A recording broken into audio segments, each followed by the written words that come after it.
Today is Pi Day, and while an international celebration of math sounds great, I have a few problems with it.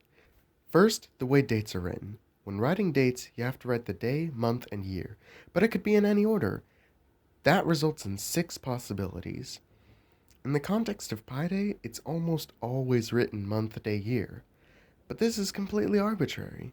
It would be most logical for them to be ordered by size.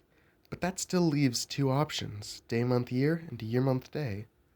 So, should we go from small to big or big to small? In most contexts, people go from big to small, like in time, hours, minutes, seconds, and in numbers themselves. For example, when you say 1234, you say 1000 first and 4 last. I think this makes the most sense, because this way people already know approximately what value it'll be as soon as you start saying it. Therefore, the best date writing method would be year, month, day. Second, the choice of circle constant. A circle is a curve consisting of all points in a plane that are a given distance, the radius, away from a given point, the center.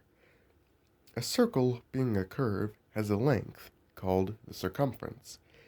And the definition of a circle also mentions a length, the radius. By taking the ratio of these two lengths, you get a number. This number is the same for all circles. It would make a lot of sense to call this number, a number sometimes called tau, the circle constant. But instead, pi was defined to be half of this number. Why? And before you say, what about area? Pi r squared is much simpler than tau r squared over 2.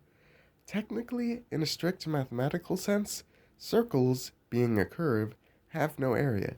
Disks, on the other hand, do have area. A disk is just the region of a plane bounded by a circle, and a disk is the shape that has an area of pi r squared.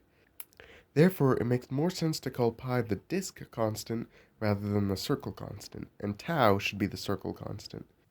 Finally, the way people write numbers. People typically write numbers in base 10. That means that you use 10 symbols, the digits from 0 to 9, and that each digit further to the left you go, you get 10 times bigger. But it's possible to write numbers in other bases, and certain other bases could be better. For example, in base 10, it's easy to deal with multiples of 2 and 5. Like you can tell if a number is divisible by 2 or 5 just by looking at the last digit, and a half and a fifth are both just one digit after the decimal point. Both of these are because 2 and 5 are factors of 10. So a good base should have good factors, but factors aren't everything. For example, you can tell if a number is divisible by 3 or 9 just by seeing if the sum of the digits is, and a third and a ninth are just one repeating digit. This is because they are both factors of 9, one less than 10. And you can tell if a number is divisible by 11 by looking at the alternating digit sum, and an 11th is just 2 repeating digits. This is because 11 is one more than 10. So the important things in a base are its factors and the factors of its neighbors. Base 6. Not including 1, 6, 5, and 7 have factors of 2 and 3, 5, and 7. These are the first 4 prime numbers, and all numbers are just the product of primes. This means a lot of numbers are convenient to work with in base 6. Also, because base 6 has the digits 0 to 5, this means when finger counting, each hand can represent one digit, letting you count up to 5, 5, or in base 10, 35. Now that I've explained the problems, what's my solution? The digits of tau in base 6 go 10.1411, so that's what we're aiming for.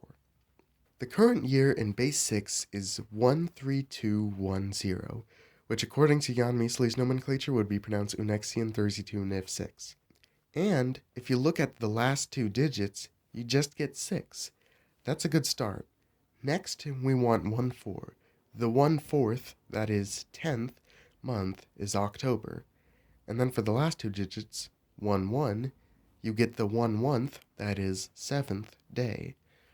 So finally, October 7th, this year, 10/14/11. 6 digits of tau in base 6. This is the day we should be celebrating. I don't have an outro.